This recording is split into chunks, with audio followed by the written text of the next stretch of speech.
జాతీయ బీసీ సంక్షేమ సంఘం ఏర్పాటు చేసిన విలేకరుల సమావేశం ఇచ్చేసినటువంటి గౌరవ పాత్రికేయ మిత్రులకి, అదేవిధంగా ప్రింట్ మీడియా ఎలక్ట్రానిక్ మిత్రులందరికీ కూడా పేరు పేరు ధన్యవాదాలు తెలియజేస్తూ, ఈనాటి కార్యక్రమానికి ముఖ్య అతిథిగా పెద్దలు గౌరవనీయులు రాజ్యసభ సభ్యులు అన్న ఆర్ కృష్ణన్న గారికి, అదేవిధంగా బీసీ నాయకులందరికీ ఉదయం నమస్కారం తెలియజేస్తూ, ఈ యొక్క భారతదేశంలో బీసీల పైన చూసిన చిన్నచూపు పైన పార్లమెంటులో కేంద్ర ప్రభుత్వం ప్రవేశపెట్టిన బీసీ బడ్జెట్ టోటల్ దేశ బడ్జెట్లో 48 లక్షల కోట్ల బడ్జెట్ ఉంటే కేవలం ఈ యొక్క 80 కోట్ల మంది బీసీలకు 2300 కోట్ల బడ్జెట్ కేటాయించడంలో అసలు కేంద్ర ప్రభుత్వం యొక్క వైఖరి ఏంది, కేంద్ర ప్రభుత్వం ఎటుపోతుంది, ఏమైందని ప్రశ్నిస్తూ ఉన్నాం.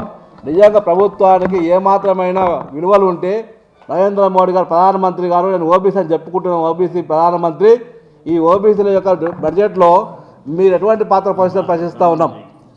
ఎందుకంటే ఈ యొక్క దేశంలో ఉన్నటువంటి 80 కోట్ల మంది బీసీలు ఓబీసీలు కష్టపడి పన్నులు కడుతున్నాయి. ఈ యొక్క దేశ బడ్జెట్ అనేది ఉంది. మేము కట్టే పన్నుల మా వాటా ఉంటుంది, మేము వేసే ఓట్లలో మా వాటా ఉంటుంది, ప్రతి పైన మా వాటా ఉంటుంది, కానీ బడ్జెట్లో మా వాటా ఎక్కడ పోయిందని ప్రశ్నిస్తూ ఉన్నాం. ఏం తమాషా అవుతుందా? ఈ దేశంలో ఓబీసీ అంటే చిన్నచూపు ఎందుకు ఉందా? ఈరోజు ఈ భారతదేశంలో ఉత్పత్తి కులాలందరూ మేము అందరం కష్టపడి సంపాదిస్తున్న ఈ భారతదేశం మనుగడ కొనసాగిస్తుంది. కేవలం మా యొక్క ఓబీసీల యొక్క బడ్జెట్ పైన, మా కష్టం పైన బడ్జెట్ కేటాయిస్తే బడ్జెట్లో ఓబీసీలకు బడ్జెట్ కేటాయించకుండా చిన్నచూపు చూస్తూ ఉన్నారు. గత 50 సంవత్సరాలుగా పెద్దలు గౌరవనీయ ఆర్ కృష్ణయ్య గారి నాయకత్వంలో పట దేశంలో ఓబీసీలకు రావాల్సిన వాటా కోసం అనేక సంవత్సరాలు పోరాడుతూ ఉన్నాం. అయినప్పటికీ కూడా ఈ భారతదేశానికి ఒక ఓబీసీ ప్రధానమంత్రి వచ్చిండు, సరిగ్గా సమస్య పరిష్కారం అనుకుంటున్నాం, కానీ పేరుకి ఓబీసీ, కానీ ఆయన విధానాలు మాత్రం ఎక్కడ ఓబీసీ విధానాలు లేవు. ఇప్పటికైనా మార్చుకోవాలని చెప్తా ఉన్నాం. నువ్వు అంటారు ప్రధానమంత్రి మోడీ గారు మాటికి ఏమంటారు బేటీకి పడావో బేటీకి బచావో అంటాడు, సబ్కా వికాస్ సబ్కా సాత్ అంటాడు, కానీ సబ్కా వికాస్ సబ్కా సాత్ కహా హై మోడీజీ? सबका विकास कुछ भी नहीं है, कारपोरेटों का विकास है और जो इन्वेस्टमेंट कैपिटल वालों का विकास यहाँ पर देश में चल रहा।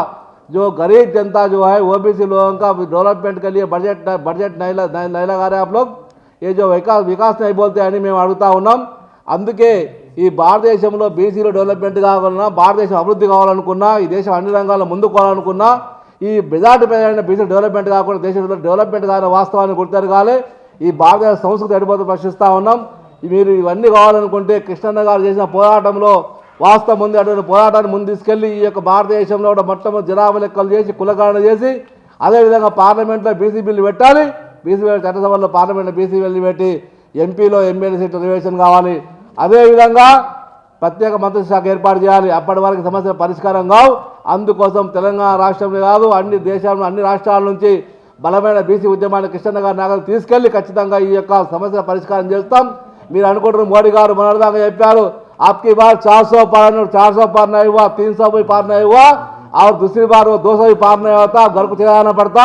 याद रखो, बीसीओ का वोटर से आप राज्य अधिकारी में आए, वो बीसीओ का बजट में फिर आगे बढ़ाने की कोशिश करना అవసరం అనుకుంటే మళ్ళొకసారి పార్లమెంటును పునఃపరిశీలన చేసి పార్లమెంట్ మరి సమావేశం చేసి ఈ యొక్క దేశంలోని బీసీల కోసం బడ్జెట్ కేటాయించాలని ప్రభుత్వాన్ని డిమాండ్ చేస్తూ ఉన్నాం.